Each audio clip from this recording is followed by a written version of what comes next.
नहमदुहु व नुसल्ली अला रसूलिहिल करीम अम्मा बाद फ़अऊज़ु बिल्लाहि मिनश शैतानिर रजीम बिस्मिल्लाहिर रहमानिर रहीम।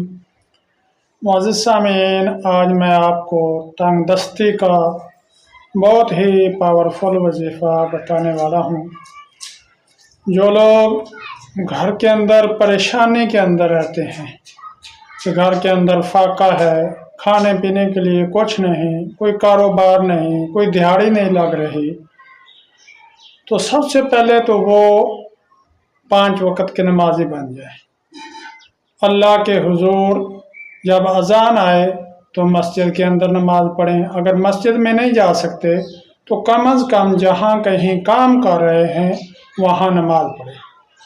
और ये वजीफ़ा जो मैं आपको बताने वाला हूँ, ये वजीफ़ा इशा की नमाज के बाद कम अज़ कम हफ्ते में 3 दफ़ा करें। किसी भी दिन कर लें, हफ्ते वाले दिन, इतवार वाले दिन, सोमवार वाले दिन, किसी भी दिन ये वजीफ़ा कर लें। और उसके बाद अल्लाह रब्बुल इज़्ज़त के हुजूर गिड़गिड़ा कर दुआ मांगे तो इंशाअल्लाह सुम्मा इंशाअल्लाह अल्लाह रब्बुल इज़्ज़त उस बंदे की तंगदस्ती को ख़त्म फरमा देंगे।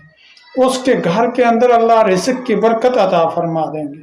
परेशानियाँ, मुसीबतें, बीमारियाँ इस वजीफ़े की बरकत से अल्लाह रब्बुल इज़्ज़त ख़त्म फरमा देंगे।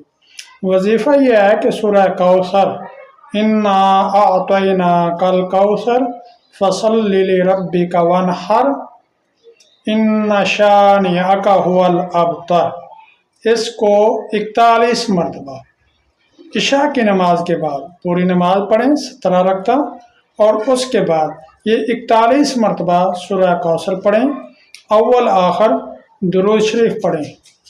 और उसके बाद अल्लाह रब्बुल इज़्ज़त के हुजूर गिड़गिड़ा कर दुआ मांगे।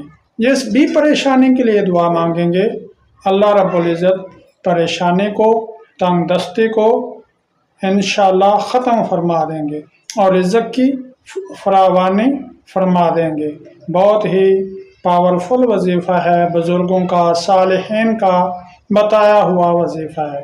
अल्लाह रब्बुल इज़्ज़त हम सब को 5 वक़्त का नमाजी बनाए, दीन का दाई बनाए और नबी अकरम सल्लल्लाहु अलैहि वसल्लम की सुन्नतों पर अमल करने की तौफ़ीक़ अता फरमाए। आगे रमज़ान आ रहा है और रमज़ान के रोज़ों की अभी से तैयारी करने की तौफ़ीक़ अता फरमाए। आमीन सुम्मा आमीन।